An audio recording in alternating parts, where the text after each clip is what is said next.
Part 2 डरावनी भूतों की कहानी में आपका स्वागत है। दोस्तों, आगे बढ़ाने से पहले मैं आपसे गुजारिश करता हूं, चैनल को सब्सक्राइब करें और वीडियो को लाइक करें और अच्छी लगे कहानी तो अपने दोस्तों के साथ शेयर कर दें।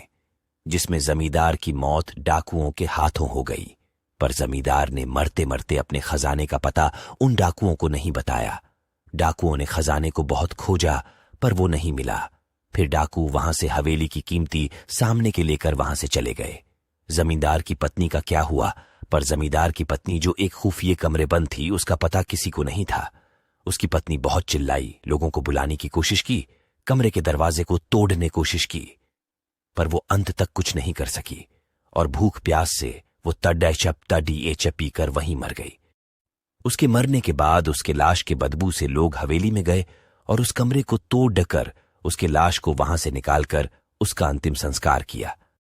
कहा जाता है कि आज भी वो अपने पति का इंतजार उस कमरे करती है।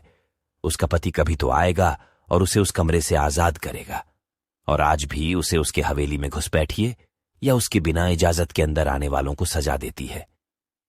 आज भी श्रापित है वो हवेली। मैंने अपने दोस्तों ये कहानी सुनकर उन पर विश्वास नहीं किया। मैंने पूछा, क्या यार तुम लोग भी ना कब की बात आज तक लेकर बैठे हो? इसका कोई सबूत है तुम लोगों के पास?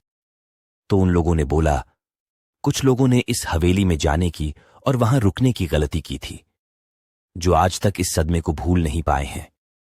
मैंने पूछा, ऐसा क्या हुआ था उन लोगों के साथ इस हवेली में?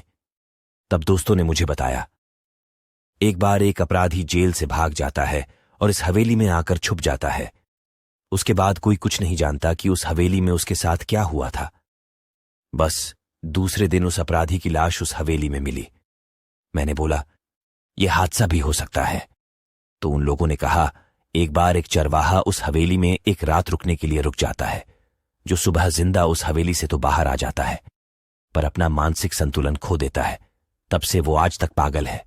ये सब बातें सुनकर मेरी हिम्मत नहीं हुई उस हवेली के अंदर जाने की, इसलिए हम लोग वहां से घर चले गए और दोबारा फिर मैं कभी उस हवेली को देखने नहीं गया।